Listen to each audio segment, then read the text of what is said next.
வணக்கம். அதிரடியின் இன்றைய முக்கிய செய்திகள். முதலில் தலைப்புச் செய்திகள்.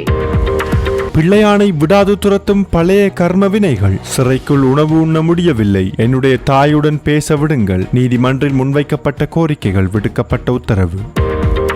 நிலவும் சீரற்ற காலநிலை. நாட்டின் முக்கிய பகுதியொன்றிற்கு விடுக்கப்பட்டுள்ள பாடசாலை விடுமுறை. வெளியான அறிவிப்பு. கடந்த நாட்களில் நாட்டை உலுக்கிய சீரற்ற காலநிலை, பலி எண்ணிக்கை அதிகரிப்பு, தேடுதல் பணிகளும் தீவிரம். வெளியான பாதிப்பு நிலவரம். நாட்டின் அரச ஊழியர்களுக்கு வெளியான நற்செய்தி, முக்கிய பிரச்சனை ஒன்றிற்கு எடுக்கப்பட உள்ள உடனடி நடவடிக்கை.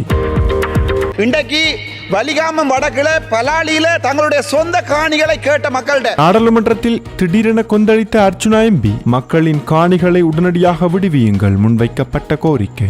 2026 வரைக்கும் வழங்கப்படல. அங்க கூப்பிட்ட மக்கள் வந்து போராட எத்தனை நேரத்தில் போலீசாரை கொண்டு வந்து இலங்கையை அதிர வைத்த மற்றொரு சோகம். மண் சரிவு அனர்த்தத்தில் சிக்கிய ஒரே குடும்பத்தைச் சேர்ந்த 4 வெளியான தகவல். நாட்டை அதிர வைக்க தீட்டப்பட்டுள்ள ரகசிய திட்டங்கள். மேலும் பல சிறைகளில் வெடிக்க உள்ள கலவரம். சற்று முன் வெளியான திடுக்கிடும் தகவல். நடப்பது என்ன? ஜாலில் பரபரப்பு. தபில் வித்துவானை தொடர்ந்து தனது உயிரை மாய்த்துக் கொண்ட நாதஸ்வர வித்துவான். நடந்தது என்ன? விசாரணை தீவிரம். முன்னர் செய்த மோசடி. மஹிந்தவின் மகனுக்கும் கடற்படை தளபதிக்கும் நீதிமன்றம் பிறப்பித்த அதிரடி உத்தரவு. வெளியான தகவல். அஸ்வஸ்ம நலம்புரி திட்ட கொடுப்பனவு முறையில் திடீர் திருப்பம். மக்களுக்கு வெளியான முக்கிய அறிவிப்பு. நாட்டின் அடியாளம் வரை சென்று போதைப் பொருளை அளிக்க அரசாங்கம் வகுக்கும் திட்டங்கள். புதிதாக இறக்கப்பட்ட மெட்ரோ பேருந்துகளிலும் போதைப் பொருளை கண்டறியும் கண்காணிப்பு கருவிகள். வெளியான தகவல். தொடர்பான விரிவான செய்திகள். விரிவான செய்திகளுக்கு செல்லும் முன்னர் இது போன்ற செய்திகளை உடனுக்குடன் அறிந்து கொள்ள நமது அதிரடி சேனலை சப்ஸ்கிரைப் செய்து கொள்ளுங்கள். கடந்த சில நாட்களாக நாட்டில் ஏற்பட்டுள்ள திடீர் பேரிடர் நிலை காரணமாக 8 பேர் உயிரிழந்துள்ளதாக பேரிடர் மேலாண்மை மையம் தெரிவித்துள்ளது. நேற்று பிற்பகல் வெளியிடப்பட்ட அறிக்கையிலேயே இந்த தகவல் தெரிவிக்கப்பட்டுள்ளது. அதன்படி நாட்டின் 9 மாவட்டங்களில் உள்ள 56 பிரதேச செயலக பிரிவுகள் பேரிடரால் பாதிக்கப்பட்டுள்ளன. மேலும் 3014 குடும்பங்களை சேர்ந்த 11,832 பேர் இந்த பேரிடர் நிலை காரணமாக பாதிக்கப்பட்டுள்ளதாக தெரிவிக்கப்பட்டுள்ளது. அத்துடன் பேரிடரில் சிக்கி 3 பேர் காயமடைந்துள்ளதாகவும் பேரிடர் மேலாண்மை மையம் தெரிவித்துள்ளது. இதேவேளை பேரிடர் காரணமாக ஒரு வீடு முழுமையாக சேதமடைந்துள்ளதுடன் மேலும் 290 வீடுகள் பகுதியளவில் சேதமடைந்துள்ளதாகவும் தெரிவிக்கப்பட்டுள்ளது. நாட்டில் தொடரும் சீரற்ற வானிலையால் ஏற்படக்கூடிய அனர்த்தங்கள் தொடர்பில் பொதுமக்கள் தொடர்ந்தும் அவதானத்துடன் இருக்குமாறு அறிவுறுத்தப்பட்டுள்ளனர். யாழ்ப்பாணத்தில் அண்மையில் தமிழ் வித்துவான் ஒருவர் உயிரிழந்த சம்பவம் பெரும் பரபரப்பை ஏற்படுத்தியிருந்த நிலையில் தற்போது நாதஸ்வர வித்துவான் ஒருவரும் தவறான முடிவெடுத்து உயிரிழந்த நிலையில் சடலமாக மீட்கப்பட்டுள்ளார். யாழ்ப்பாணம் கோண்டாவில் காளிக்கோவிலடி பகுதியில் இந்த சம்பவம் இடம்பெற்றுள்ளதாக காவல்துறையினர் தெரிவித்துள்ளனர். குறித்த பகுதியை சேர்ந்த கோவிந்தராசா ஜனுசன் என்பவரே இவ்வாறு உயிரிழந்த நிலையில் சடலமாக மீட்கப்பட்டுள்ளார். சம்பவம் தொடர்பில் தகவல் அறிந்து அங்கு சென்ற காவல்துறையினர் ஆரம்பகட்ட விசாரணைகளை முன்னெடுத்துள்ளனர். இதனையடுத்து உயிரிழந்தவரின் சடலம் உடற்கூற்று பரிசோதனைக்காக யாழ்ப்பாணம் போதனா வைத்தியசாலையில் ஒப்படைக்கப்பட்டுள்ளது. இந்த உயிரிழப்புக்கான காரணம் தொடர்பில் இதுவரை மேலதிக தகவல்கள் வெளியாகாத நிலையில் சம்பவம் தொடர்பான விசாரணைகளை கோப்பாய் காவல்துறையினர் தொடர்ந்து முன்னெடுத்து வருகின்றனர். திட்டமிட்ட குழு ஒன்றினால் இலங்கையில் மேலும் 5 சிறைச்சாலைகளில் மோதல்களை ஏற்படுத்தி பாரிய அழிவுகளை உருவாக்குவதற்கான திட்டம் முன்னெடுக்கப்பட்டுள்ளதாக தென்னிலங்கை ஊடகம் ஒன்று பரபரப்பு தகவலை வெளியிட்டுள்ளது. சிறைச்சாலைகளில் தொடர்ச்சியாக மோதல்களை ஏற்படுத்தி அதன் மூலம் ஒட்டுமொத்த நாட்டையும் குழப்பகரமான நிலைக்குள் தள்ளுவதற்கான திட்டம் ஒன்று இருப்பதாக புலனாய்வு பிரிவினருக்கு தகவல்கள் கிடைத்துள்ளதாக தெரிவிக்கப்பட்டுள்ளது. அண்மையில் நீர்கொழும்பு மற்றும் மகர சிறைச்சாலைகளில் ஏற்பட்டு மோதல்களின் பின்னணியிலும் இந்த சதிக்குழு இருக்கலாம் என்ற சந்தேகம் தற்போது எழுந்துள்ளது. இதன் தொடர்ச்சியாக தும்பர, களுத்துறை, காலி, கொழும்பு, மெகசின் மற்றும் வெளிக்கடை பெண்கள் சிறைச்சாலை ஆகிய 5 சிறைச்சாலைகளிலும் மோதல்களை ஏற்படுத்துவதற்கான திட்டங்கள் இருப்பதாக புலனாய்வு பிரிவினர் எச்சரித்துள்ளதாக தெரிவிக்கப்பட்டுள்ளது. சிறைச்சாலைகளில் இவ்வாறான மோதல்களை ஏற்படுத்தி நாட்டில் குழப்பமான சூழ்நிலையை உருவாக்கும் திட்டத்தின் பின்னணியில் சில அரசியல்வாதிகள் இருப்பதாகவும் தகவல்கள் வெளியாகியுள்ளன. அத்துடன் சில உயர் சிறைச்சாலை அதிகாரிகள் மற்றும் சிறைச்சாலைகளில் தடுத்து வைக்கப்பட்டுள்ள சில கைதிகளுக்கும் இந்த திட்டத்துடன் தொடர்பு இருக்கலாம் என்ற தகவல்கள் கிடைத்துள்ளதாக தெரிவிக்கப்பட்டுள்ளது. இது தொடர்பாக விரிவான விசாரணைகள் தற்போது முன்னெடுக்கப்பட்டு வருகின்றன. இதேவேளை அண்மையில் மகர சிறைச்சாலையில் ஏற்பட்டு மோதலின் போது அங்கிருந்து சொத்துக்களுக்கு 15 கோடி ரூபாவிற்கும் அதிகமான சேதம் ஏற்பட்டுள்ளதாக தெரிவிக்கப்பட்டுள்ளது. மகர சிறைச்சாலையில் ஏற்பட்ட மோதலுக்கான சரியான காரணம் இதுவரை கண்டறியப்படவில்லை. குறிப்பாக காரணமின்றி ஏற்பட்ட இந்த மோதல் திட்டமிட்ட குழு ஒன்றின் வழிகாட்டலின் கீழ் உருவாக்கப்பட்டிருக்கலாம் என்ற சந்தேகத்தின் அடிப்படையிலும் விசாரணைகள் முன்னெடுக்கப்பட்டு வருகின்றன. இந்த நிலையில் மேலும் சிறைச்சாலைகளில் இவ்வாறான சம்பவங்கள் ஏற்படுவதை தடுக்கும் நோக்கில் இலங்கையில் உள்ள அனைத்து சிறைச்சாலைகளினதும் பாதுகாப்பு தற்போது பலப்படுத்தப்பட்டுள்ளதாக தகவல்கள் வெளியாகியுள்ளன. எனினும் இந்த சதித்திட்டம் தொடர்பாக வெளியாகியுள்ள தகவல்கள் குறித்து இதுவரை முழுமையான உத்தியோகபூர்வ உறுதிப்படுத்தல் வெளியாகவில்லை என்பதும் குறிப்பிடத்தக்கது. ஹட்டன் கல்வி வலயத்திற்குட்பட்ட அனைத்து பாடசாலைகளையும் இன்று மூடுவதற்கு தீர்மானிக்கப்பட்டுள்ளது. ஹட்டன் பகுதியில் தொடர்ந்தும் நிலவும் மோசமான வானிலை காரணமாக மத்திய மாகாண கல்வி பணிப்பாளரின் ஆலோசனைக்கு அமைய இந்த தீர்மானம் எடுக்கப்பட்டுள்ளது. இது தொடர்பான உத்தியோகபூர்வ அறிவிப்பை ஹட்டன் வலய கல்வி பணிமனை இன்று வெளியிட்டுள்ளது. முன்னதாக சீரற்ற வானிலை காரணமாக தற்காலிகமாக மூடப்பட்டிருந்த கண்டி மற்றும் நுவரெலியா மாவட்டங்களில் உள்ள அனைத்து அரசு பாடசாலைகளும் இன்று முதல் மீண்டும் வழமை போன்று திறக்கப்படும் என அறிவிக்கப்பட்டிருந்தது. எனினும் ஹட்டன் பகுதியில் தொடர்ந்தும் மோசமான வானிலை நிலவுவதால் ஹட்டன் கல்வி வலயத்திற்குட்பட்ட பாடசாலைகளை இன்று திறக்காமல் மூடுவதற்கு தீர்மானிக்கப்பட்டுள்ளது. இதன்படி கண்டி மற்றும் நுவரெலியா மாவட்டங்களின் ஏனைய அரசு பாடசாலைகள் வழமை போன்று இயங்கும் நிலையில் ஹட்டன் கல்வி வலயத்திற்குட்பட்ட பாடசாலைகள் மாத்திரம் இன்று மூடப்பட்டுள்ளமை குறிப்பிடத்தக்கது. அரசு ஊழியர்களின் சம்பளம் மற்றும் ஓய்வூதியம் தொடர்பான பிரச்சினைகளுக்கு தீர்வு காணும் நோக்கில் அமைக்கப்பட்ட புதிய ஆணைக்குழுவின் பணிகள் நேற்று அதிகாரப்பூர்வமாக ஆரம்பிக்கப்பட்டுள்ளன.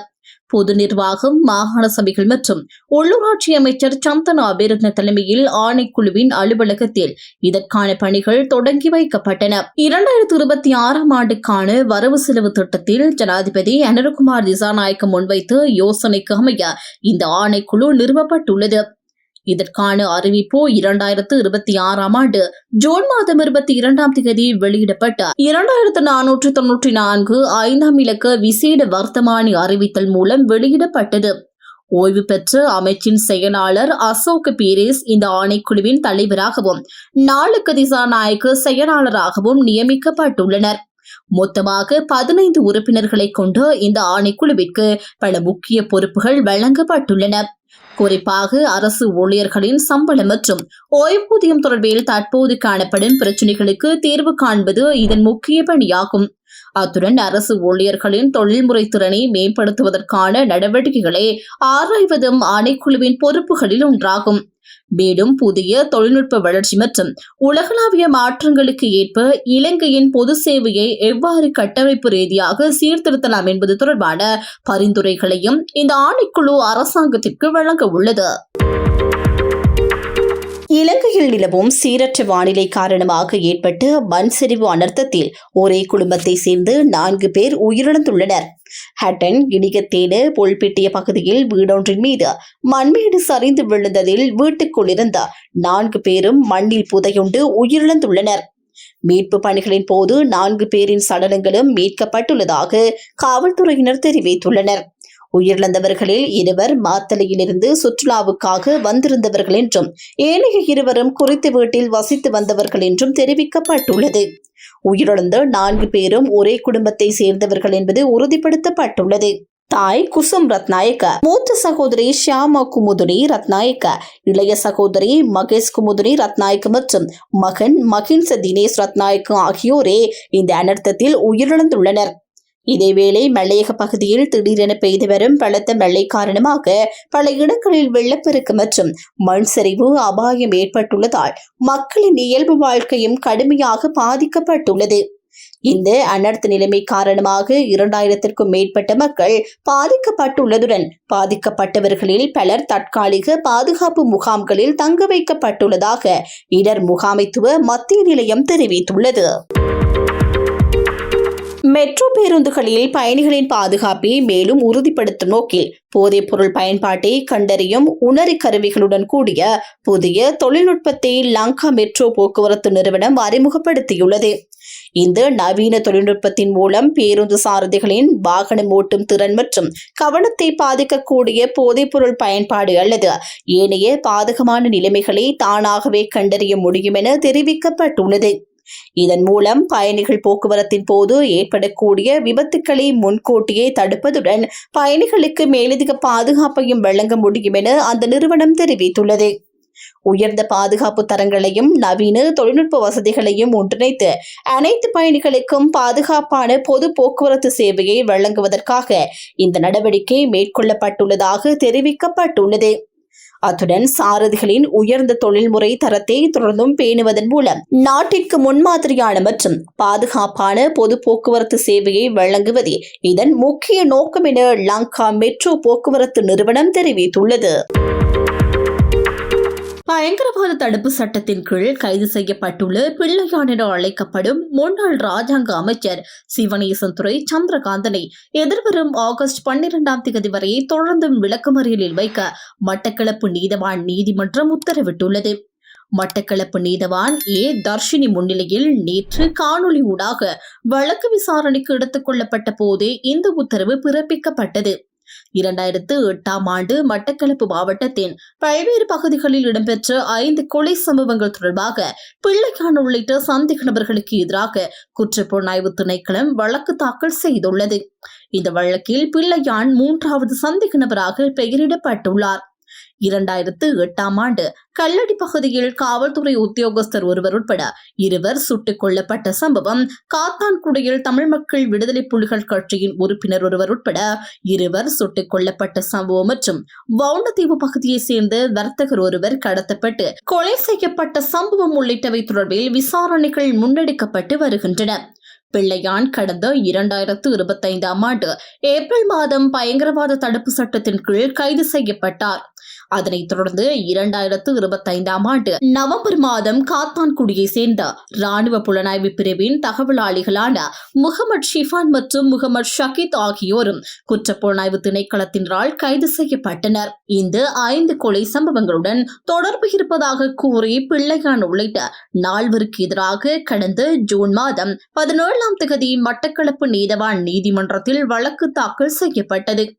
இந்த நிலையில் வழக்கு நேற்று மீண்டும் விசாரணைக்கு எடுத்துக் கொள்ளப்பட்ட போது பிள்ளையான், முகமது ஷிஃபான் மற்றும் முகமது ஷகீத் ஆகிய 3 சிறைச்சாலைகளில் இருந்து இணையவழி காணொலி மூலம் நீதிமன்றத்தில் முன்னிலைப்படுத்தப்பட்டனர். இதன்போது பிள்ளையான் சார்பில் முன்னிலையான சிரேஷ்ட சட்டத்தரணி சவுந்தரராஜா, பிள்ளையான் தற்போது வெளிசரை கடற்படை முகாமில் தடுத்து வைக்கப்பட்டுள்ளதாக நீதிமன்றத்தில் தெரிவித்தார். அவருக்கு சிறைச்சாலையிலிருந்து அனுப்பப்படும் உணவு முகாமில் பரிசோதனை செய்யப்பட்ட பின்னரே வழங்கப்படுவதால் உணவு சிதைவடைந்து உண்பதற்கு சிரமமாக இருப்பதாகவும் சட்டத்தரணி தெரிவித்தார். எனவே உணவு வழங்கும் நடைமுறையில் உரிய கவனம் செலுத்துமாறும், சுகவீனமடைந்துள்ள அவரது 73 வயதுடைய தாயாருடன் கையடக்க தொலைபேசி மூலம் 2 அல்லது 3 நிமிடங்கள் பேசுவதற்கு அனுமதி வழங்குமாறும் கோரிக்கை விடுக்கப்பட்டது. இதனையடுத்து சிறைச்சாலையில் நடைமுறையில் உள்ள விதிமுறைகளை முறையாக பின்பற்றுமாறு சம்பந்தப்பட்ட சிறைச்சாலை அதிகாரிகளுக்கு நீதவான் அறிவுறுத்தியுள்ளார். குறைந்த வருமானம் பெறும் குடும்பங்களுக்காக முன்னெடுக்கப்படும் அஸ்விசும நலன்புரி திட்டத்தின் கீழ் பயனாளிகளை தெரிவு செய்வது தொடர்பாக முக்கிய அறிவிப்பு ஒன்று வெளியாகியுள்ளது. அதன்படி அஸ்விஸ்ம பயனாளிகளை தெரிவு செய்வதற்காக முன்மொழியப்பட்டுள்ள புதிய முறைமையில் குடும்பங்களின் சமூக மற்றும் பொருளாதார பாதிப்பு நிலைமைகள் முக்கியமாக மதிப்பீடு செய்யப்பட உள்ளன. நாடாளுமன்ற வழிவகைகள் பற்றிய குழுவின் தலைவர் விஜயஸ்ரீ பஸ்நாயக்க தலைமையில் அண்மையில் நடைபெற்ற கூட்டத்தின் போதே இந்த விடயம் தொடர்பாக விரிவாக ஆராயப்பட்டுள்ளது. புதிய தெரிவு முறையின் போது குடும்பத்தின் வாழ்வாதார பாதுகாப்பு, குடும்ப உறுப்பினர்களின் எண்ணிக்கை, குடும்பத்தில் உள்ள முதியவர்கள், மாற்றுத்திறனாளிகள் மற்றும் நாட்பட்டு நோயாளிகளால் பாதிக்கப்பட்டவர்கள் உள்ளிட்ட விடயங்கள் கருத்தில் கொள்ளப்பட உள்ளன.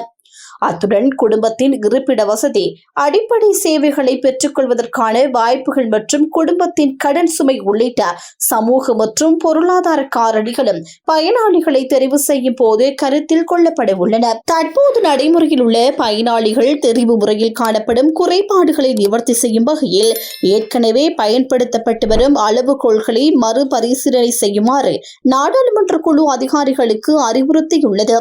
இதற்கமைய நிபுணர் குழுவினால் பரிந்துரைக்கப்பட்டுள்ள இந்த புதிய முறைமை அந்த அளவுக்கு பயனுள்ளதாக அமையும் என்பதை ஆராய்வதற்காக தெரிவு செய்யப்பட்ட சில மாவட்டங்களில் முதற்கட்டமாக முன்னோடி திட்டம் ஒன்றை நடைமுறைப்படுத்த நலன்புரி நன்மைகள் சபை தீர்மானித்துள்ளது.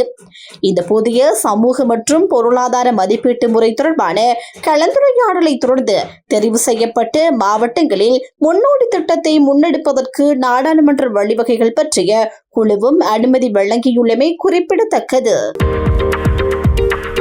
முன்னாள் ஜனாதிபதி மஹிந்த ராஜபக்சவின் புதல்வர் யோசித்த ராஜபக்ச மற்றும் முன்னாள் கடற்படை தளபதி வசந்த கரண்ணாகுட ஆகியோருக்கு கொழும்பு நீதிவான் நீதிமன்றம் உத்தரவு ஒன்றை பிறப்பித்துள்ளது. அதன்படி நீதிமன்ற அழைப்பாணை கிடைக்கப்பெற்றதும் கொழும்பு மேல் நீதிமன்றத்தில் முன்னிலையாகுமாறு இருவருக்கும் உத்தரவிடப்பட்டுள்ளது. யோசித்த ராஜபக்ச மற்றும் வசந்த கரண்ணாகுட ஆகியோருக்கு எதிராக லஞ்ச ஊழல் ஆணைக்குழுவினால் தாக்கல் செய்யப்பட்டிருந்த முறைப்பாடு இன்று கொழும்பு பிரதான நீதிவான் அசங்க எஸ் போதரகம முன்னிலையில் விசாரணைக்கு எடுத்துக் கொள்ளப்பட்டது. இதன்போது சந்தேக நபர்களான யோசித்த ராஜபக்ச மற்றும் வசந்த கரண்ணாகுட ஆகிய இருவரும் நீதிமன்றத்தில் முன்னிலையாக இருந்தனர். இதனைத் தொடர்ந்து லஞ்ச ஊழல் ஆணைக்குழுவினால் முன்வைக்கப்பட்டு விடயங்களை கருத்தில் கொண்ட நீதிவான் அழைப்பாணை கிடைத்தவுடன் கொழும்பு மேல் நீதிமன்றத்தில் முன்னிலையாகுமாறு இருவருக்கும் உத்தரவிட்டுள்ளார்.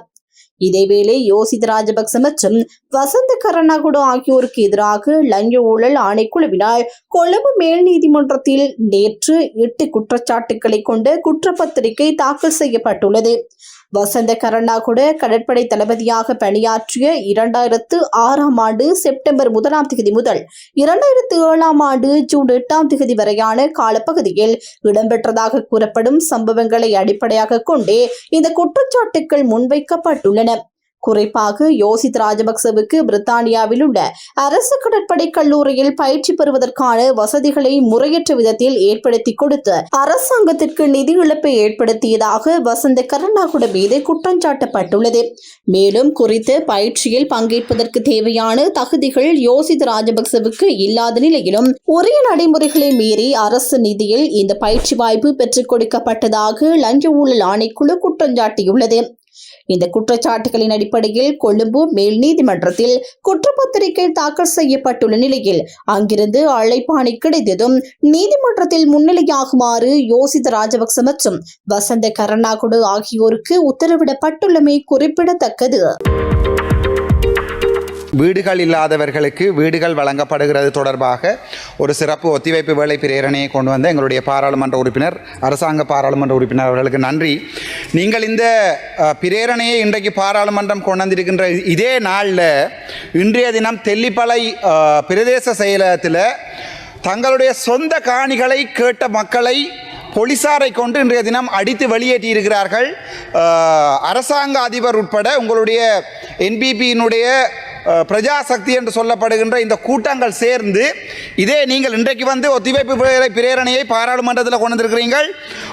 நாங்கள் இலங்கையிலே 6.1 மில்லியன் வீடுகள் தான் இருக்கிறது, 22.5 மில்லியன் மக்கள் இருக்கிறார்கள். வீடுகள் இல்லாமல் கூலி வீடுகள் இருப்பவர்களுக்குரிய வீடுகளை வழங்க வேண்டும் என்கிற உங்களுடைய இந்த பிரேரணை கொண்டு வந்த இதே நாளில் இன்றைக்கு வலிகாமம் வடக்கில் பலாலியில் தங்களுடைய சொந்த காணிகளை கேட்ட மக்கள்கிட்ட 1989 ஆண்டு வலிகாமம் வடக்கில் இருக்கிற தங்களுடைய சொந்த காணிகள் விடுவிக்கப்பட கசட் பண்ணப்படப்பட்ட அந்த காணிகளுக்கு பணம் பெறுவதற்கு வந்து அழைக்கப்பட்டு தெல்லிப்பாளையில் மக்களிடம், நான் அதை உங்களுக்கு வேணுமென்றால் நாளைக்கு பிரிண்ட் பண்ணி பாராளுமன்றத்துக்கு சமர்ப்பிக்கிறேன், மக்களிடம் சத்திய கடதாசி கேட்டிருக்கிறார்கள்.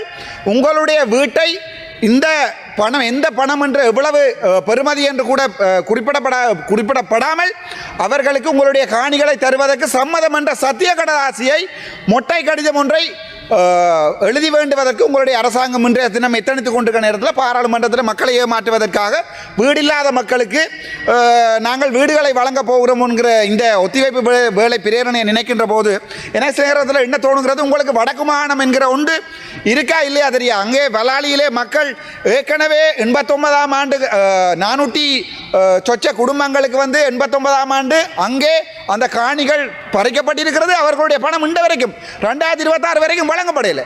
அங்கே கூப்பிட்ட மக்கள் போராட எத்தனை நேரத்தில் போலீசாரை கொண்டு வெளியே திரட்டியிருக்கிறார்கள். அதை விட படுமோசமான நிலைமை போன முறை இந்த தித்வா புயல் வருகின்ற போது எங்களுடைய ஜனாதிபதி அவர்கள் சொன்னார், தகரத்துக்கு 5 லட்சம், 2 தகரம் போனால் 10 லட்சம் என்று. ஆனால் இன்றைக்கு கிளிநொச்சியில் என்ன நடக்குது என்றால், அந்த தித்வா புயலில் பாதிக்கப்பட்ட மக்கள் என்ற பெயர்வேல இந்த என்பிபி அரசாங்கத்தினுடைய கைக்கூலிகள், அதே நேரத்தில் இந்த என்பிபி அரசாங்கத்தினுடைய இவர்கள் என்ன பிரஜாசக்தி என்று சொல்லுகின்றவர்களுக்கு அவர்களுடைய வேலை, அதாவது கூலி வேலை செய்பவர்கள், அவர்களுடைய கட்சி வேலை செய்பவர்களுக்கு ஜிஏ முரளிதரன் அவர்கள் லிஸ்ட் போட்டு அனுப்பியிருக்கிறார். அந்த லிஸ்ட்டை பொதுமக்கள் கேள்விக்கு உட்படுத்திய போது மறுபடியும் அதை வாட்ஸ்அப் குரூப்பில் அதை பிளாக் பண்ணி யாருமே வாட்ஸ்அப் குரூப்பில் கதை கேளாமல் பண்ணியிருக்கிறார்கள் இந்த அரசாங்கம். இத்துடன் அதிரடியின் இன்றைய முக்கிய செய்திகள் நிறைவடைகின்றன. எமது செய்தி தொடர்பான உங்களுடைய கருத்துக்களை மறக்காமல் கமெண்டில் பதிவிடுங்கள். மேலும் இதுபோன்ற செய்திகளை உடனுக்குடன் அறிந்து கொள்ள நமது அதிரடி சேனலை சப்ஸ்கிரைப் செய்து தொடர்ந்து இணைந்திடுங்கள்.